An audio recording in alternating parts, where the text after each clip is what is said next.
ہمارے نوادہ جامع مسجد کے امام ہیں، 2 منٹ میں آئیں گے اور کچھ تاریخ کی باتیں اور کے سامنے پیش کریں گے۔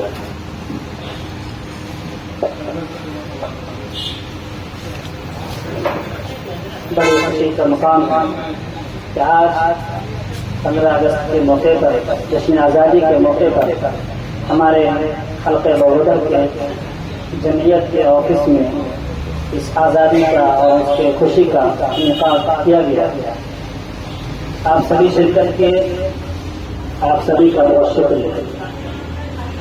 آزادی کی یہ نعمت بہت بڑی نعمت، لیکن اس کے لیے بڑی قربانیاں دینی پڑی، بڑی لمبی تاریخ ہے، اس کی بہت طویل قربانیاں ہیں، جس سے معلوم ہوتا ہے کہ ہمارے پروجوں نے، ہمارے آباء و اجداد نے اس وطن کی آزادی کے لیے جو اپنی قربانیاں پیش کی ہے وہ لازوال ہے، بے مثال ہے۔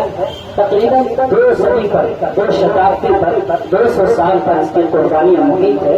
میں 5 منٹ کے اندر ان تاریخ کو آپ کے سامنے ایک سانچے کے سانچے میں ڈھالنا چاہتا ہوں۔ یہ معیار ہے۔ لوگ کہتے ہیں ہم نے آزادی میں حصہ لیا، لوگ کہتے ہیں کہ ہمارے پروجوں نے اسی ہندوستان کو آزاد کیا۔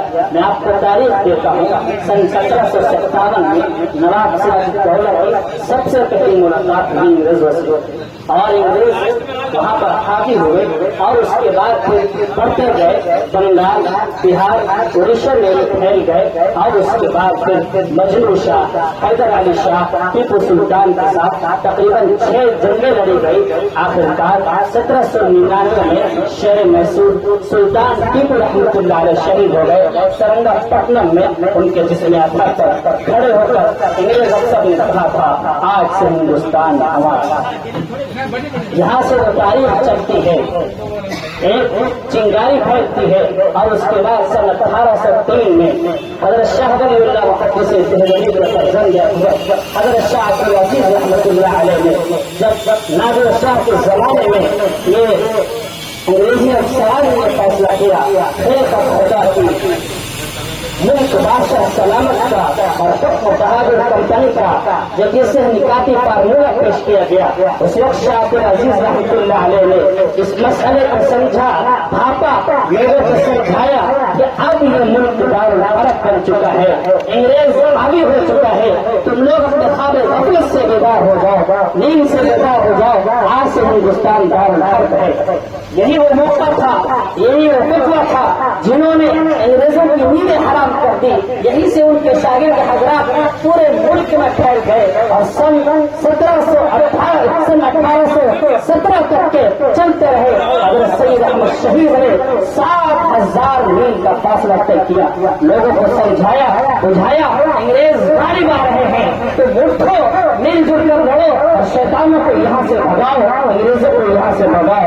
آپ کو معلوم ہونا چاہیے سن 1827 میں بالاکوٹ کے اندر حضرت سید احمد شہید کی حکومت بھی ہوئی۔ اسباب نہیں تھے، وسائل نہیں تھے، بہت افواج نہیں تھی، اور اس کی بنیاد پر سن 1821 میں تاریخ بالاکوٹ کو ختم کیا، اور پھر اس کے بعد دھیرے دھیرے 1857 کی جنگ یاد آتی ہے، جسے ہم سب جانتے ہیں، جس کے سرخیل حضرت حاجی عباد اللہ مراجی مکی، حضرت مولانا قاسم نانوتوی علیہ الرحمت، حضرت حافظ ضامن شہید رحمۃ اللہ علیہ ہے۔ یہ وہ لوگ ہیں جنہوں نے 1857 کی جنگ آزادی میں اپنا خون بہایا ہے، زخمی ہوئے ہیں، پھانسی کے پھندوں کو چوبا ہے، اور اس کے بعد پھر 1857 کی جنگ آزادی میں جو شکست ہوتی ہے اس کی بنیاد پر ہندوستان ٹکڑوں میں پڑ جاتا ہے۔ پھر اس کے بعد سلسلہ الگ الگ طریقوں سے، الگ الگ تحریکوں سے اس ملک کو آزاد کرانے کے لیے قائم کیے گئے۔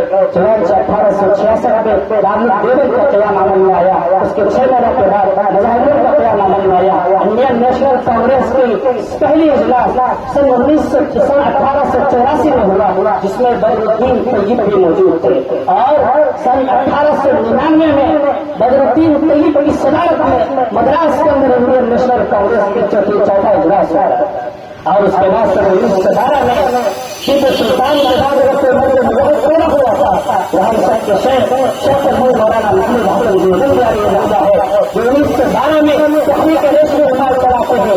اس کے لیے دوسرے ممالک کا سفر کرتے ہیں اور حجاز کے سفر میں سن 1916 میں گرفتار ہوتے ہیں کہ پھر مالٹا بھیج دیے جاتے ہیں. ساتھ میں مولانا حسین احمد مدنی علیہ الرحمہ ہوتے ہیں, ساتھ میں مولانا عزیز بن پشاوری رحمۃ اللہ علیہ ہوتے ہیں, اور پھر سن 1919 میں جمعیت علماء ہند کا باضابطہ قیام عمل میں آتا ہے. سن 1919 میں جلیانوالہ باغ کا سانحہ پیش آتا ہے. سن 1919 میں عمارت شرعیہ بہار اور سن 1920 میں عمارت شرعیہ ہند کا قیام عمل میں آتا ہے. 1920 میں تحریک مظاہرات چلتی ہے, مہاتما گاندھی ہوتے ہیں, مولانا جوہر ہوتے ہیں, اور پھر اس کے بعد 1922 میں تحریک موالات یعنی بائیکاٹ کا ہوتا ہے کہ انگریزوں کے سامان کا, ان کے پروڈکٹس کا, ان کے مصنوعات کا بائیکاٹ کر دیا جائے. 1930 میں تحریک سول نافرمانی آندولن چلتا ہے. 1942 میں کوئٹ موومنٹ انڈیا چلتا ہے, ہندوستان میں پورے تحریک چلتی ہے.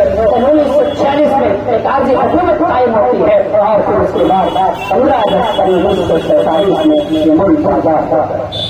بڑی لمبی تاریخ ضرورت اس بات کی ہے آنے والی نسل کو یہ تعلیم دی جائے. ہمارے بزرگوں نے اس ملک کو پورے جگر سے سیچا ہے, ہم بھی کھڑے ہو ایک بھائی چارگی کا پیغام دے کر جو جمعیت علماء ہند کا پیغام ہے, امن کا, محبت کا, بھائی چارگی کا, اس کو لے کر اٹھیں گے اور پھر ملک میں وہی فضا قائم کریں گے جو ہمارے پروجوں میں قائم کیا تھا. ماشاء اللہ.